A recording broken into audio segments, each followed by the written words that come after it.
Hello, this is Sergeant Epic here, and welcome to... I haven't recorded in a while, have I? So, man, I got off track again with my intro. Can I have a normal intro for once? I mean, Jesus. I haven't recorded in like 2 weeks at the very least, I feel like. But, still. And actually, it hasn't been that long. It must have only been like, actually... Must have been like a week ago, basically. No. Yeah, it would have been almost 2 weeks ago now, I think, since I've recorded. Damn, it's been at least a week and a half. But anyway, yes. Hello, everybody, this is Sergeant Epic here, and welcome to the long-awaited Comic Countdown number 23. I have 2 comic countdowns to make for you tonight, so I gotta get these going. Plus, I'm going to the comic shop tonight also. Because actually, one of the reasons I'm doing it at night, is because, my ride to go, I have to wait, and, because they are open later on Saturdays. This Saturday, the 28th, I think. Yeah, 28th, that sounds right. Yeah, it is right. So yeah, I decided to do this, and I'm going to do the other comic countdown I have to get all of them done, so I can put my comics away in my boxes. I got comics laying out and stuff there, so that's cool. I just showed you a mask I made over there also, so that was cool. But yeah, I made a mask. So I'll show you that another time. Today I have 6 books to go for you, today I got 6 books to go through with you guys. If you don't know what the comic countdown is, it's probably my favorite series, not one of the favorite series. I also like comic hauls. It is where I go through and rank the books I got from my latest hauls in this case. Sometimes it's just one haul that I have to do, but I have to do 2, so my latest hauls. Where I go through and rank the comics from my least favorite to my favorite. So yeah, anyway, the books I have to rank today are Avengers World, issue number 6. Spider-Man / Deadpool, issue number 4. We have Amazing X-Men, issue number 2. I'm sorry about my bed making noises. True Believers, The Unbeatable Squirrel Girl, number 1. This was only $1.25, so that was cool. We have X-Force, issue number 2. And we have International Iron Man, issue number 2, the Civil War variant. Oh, yeah. I don't know what that was, but, anyway, I'm gonna go through this pretty quickly. The next one I'm gonna have to, if I want to do one video, because I have like 9 books to do, so I'll see how long this one takes, and I'll judge how fast I have to go for the next one. Anyway, my number 6 is gonna go to The Unbeatable Squirrel Girl, issue number 1. This was a good issue. This was a great issue. I don't know if I'd say great, actually, but this was a good issue. I did enjoy this, but I just like the other comics more. That's all I can really say. I did enjoy this. It was kind of iffy up until Kraven the Hunter came into play. Spoiler alert. He came into play, and then it started getting really funny right before that, and with that. It was funny like the whole issue, but it was kind of like, just kind of a bit overrated from what I've heard. I've heard great things about this, but then it got pretty good. By the end, I did love it, and actually this was ranked higher before, but since it's been like 2 weeks since I've read these books, if not a little more than that, or a little less than that, no, I think it's been at least 2 weeks, probably a bit more, but I didn't want to. Looking back on these books, my ranking has completely changed some, because I know my number 1 and 2 spots, I'm pretty sure, have changed from when I first read these books too. So I think I had them switched, but now looking back and reflecting, I've come up with the solution that I have in this video. Anyway, moving on. I don't really want to go for any more. Her roommate was a cool character, but whatever. My number 5, the next comic, is actually right next to it with X-Force issue number 2. Yes, this time X-Force did not beat out Amazing X-Men for the number 1 and number 2 spot. Not number 1 and number 2, but just between I meant by when I said number 1 and number 2, I meant issues, because every time I get one, I'll probably get the other, and they both are on the second issue for me right now, and X-Force did not beat out Amazing X-Men this time. The first half, probably a little under half of this issue, was kind of sucky. It was kind of slow and boring a bit. Not that I didn't like it, but it felt slow to me. I don't know. I just might have also been in a mood, or not a mood, but it just might have been something going on when I was reading that. I don't know. Like there might have been something in the air. I don't not something in the air, but maybe it was just the mood that was around me that didn't make this book as great as it could have been. But then it really picked up, and I really did end up loving the issue. It was really good. I know I said I actually like the characters even more than I did when I read the first. I love the characters more now. The characters in this book are awesome. I think even Phantom X has grown on me, who I said I'm iffy on. I think I even like him now, which is weird. Yeah, pretty cool. Phantom X had some great lines in this issue, which is good. Man, I already love Cable. He's already one of my favorite X-Men. But, Jesus, he was awesome in this issue. And then Marrow, Psylocke. Psylocke is also one of my favorite X-Men. She's awesome. Marrow is actually probably what wasn't as good as the first issue, maybe. I mean, she was still good, but I feel like she wasn't utilized as much as she could have been. She wasn't really utilized as much, and I don't know. She just seemed so fun and hilarious in the first issue, and then this issue didn't seem to go as well. So yeah. Anyway, I only have 15 minutes to make this video, so I gotta go a bit quicker, since it took like at least probably like 2-3 minutes to get this really started. Anyway, my number 3, we're halfway through now, is Amazing X-Men issue number 2. Great issue, yet again, of Amazing X-Men. The last issue was awesome. This one was better, though. I really enjoyed this one. It was quite funny, but also, it was also serious in some aspects. We had Nightcrawler narrating the whole time like we did in the last issue, too. Which was cool. Nightcrawler's an awesome X-Men. We got to see a bit more Northstar, because he was kind of the one in the first issue that wasn't used as much. We didn't get to see Beast. We didn't get to see Beast, Rachel, Gray, or Warbird in this issue, though.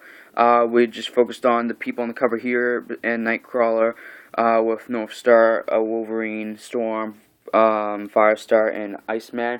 Iceman and Firestorm's dynamic going on in this book was awesome. Wolverine was freaking awesome, which made me want to read a series from him. And then Storm was... I even like Storm, and I think Storm's kind of overrated. I don't really like Storm that much, but she was pretty awesome in this issue. I did like her. We also sorry if I can speak. Also got a Professor X cameo, which was awesome.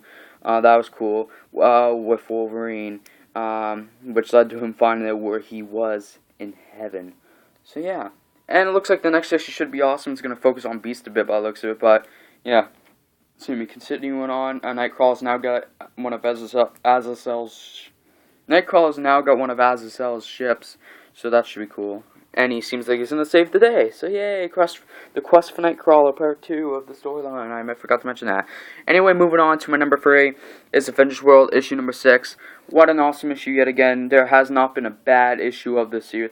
Number 1 was actually the worst issue of the series, which is weird. That's not usually the case.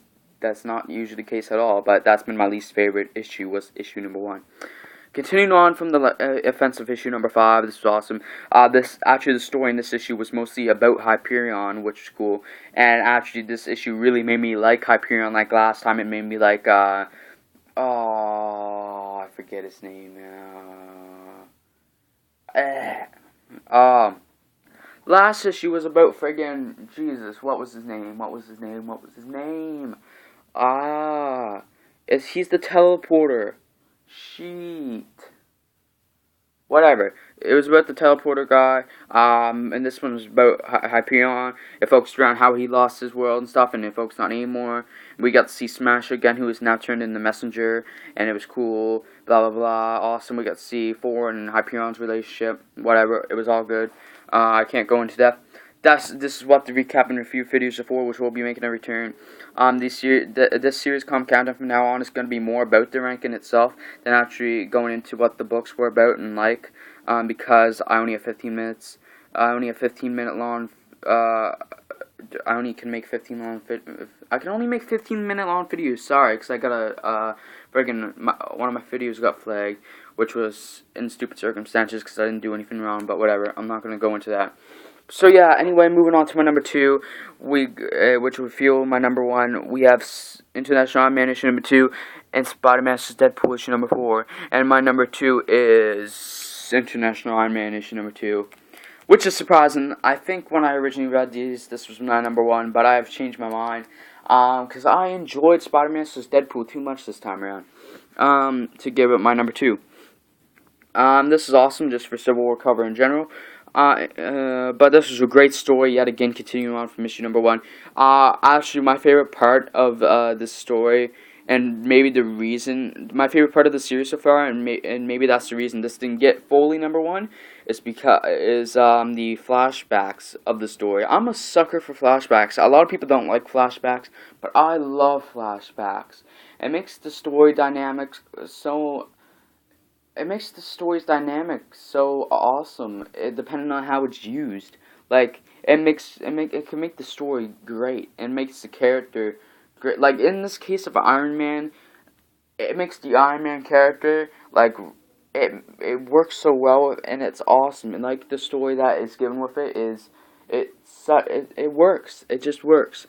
The parts where he's kind of in the present, I enjoy them. I really do like the present parts, but just not as much as the flashbacks. I feel like there could have been a bit more flashback in this issue.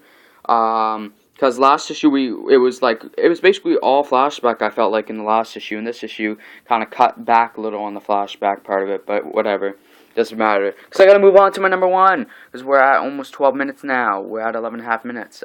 Spider-Man vs. Deadpool issue number 4 is my number 1. This was awesome. This was so funny. I don't think I've laughed so much while reading the comic. Or at least in a bit. Like, I said that before, I think, with one of these issues, but I legit, like, because I took a while to get this issue anyway after it came out, like, I haven't laughed so much. I laugh, usually if I laughed in a comic, it's only like once, maybe twice, but I swear I laughed at least 2-3 times while reading this friggin' issue. This was awesome. The jokes made in this were freaking hilarious. Spider-Man turns into a black guy because friggin' Deadpool gives him this, it changes his look. And then they go on, he goes on a date with one of Deadpool's friends who turns out to be a cousin of Shikla, Deadpool's wife. And then he tries to get Jane Foster for a date. And it was friggin' funny. And then the women start fighting because they're like mortal enemies, whatever. They're racist. And then friggin', and then Deadpool and Spider-Man end up dancing for them, going on Magic Mike. And it was so good. And then, spoiler at the end of the issue, Deadpool kills Spider-Man. Deadpool kills Peter Parker, who Deadpool doesn't know is Spider-Man. But I don't think he really killed him. We'll have to see in issue number 5, which looks like it should be great. I think Miles Morales might return in that issue, if I remember from the cover of it, which is good. Because we can always do with some Miles Morales, as you'll see in the next comic countdown. Oh, that was a little tease. Intent. Anyway, we gotta go for my cover of the week / haul, which actually is the book right in front of me, Spider-Man vs. Deadpool issue number 4. This is the cover of the week. Actually, the covers weren't all that great this week. I'm kind of disappointed looking at them now. I mean, not that they're bad, but I feel like they could have been better. Like, Avengers World's cover I usually like more. Usually that'd be, like, my cover of the week. And I could have given this just on the basis it's a cool variant, but, I mean, the art in itself. The art's good, but it's just not as good as this. This book might have one of my favorite art in it, so, McGinnis, probably one of my favorite art teams in it. But whatever. Anyway, that's all for this comic countdown, you guys. Thank you all for watching. If you enjoyed this video, please leave a like, subscribe, comment, and even share if you want to. And anyway, I have to get out of this because I have like 40 seconds left to this video. So anyway, I'll see y'all later, and peace out.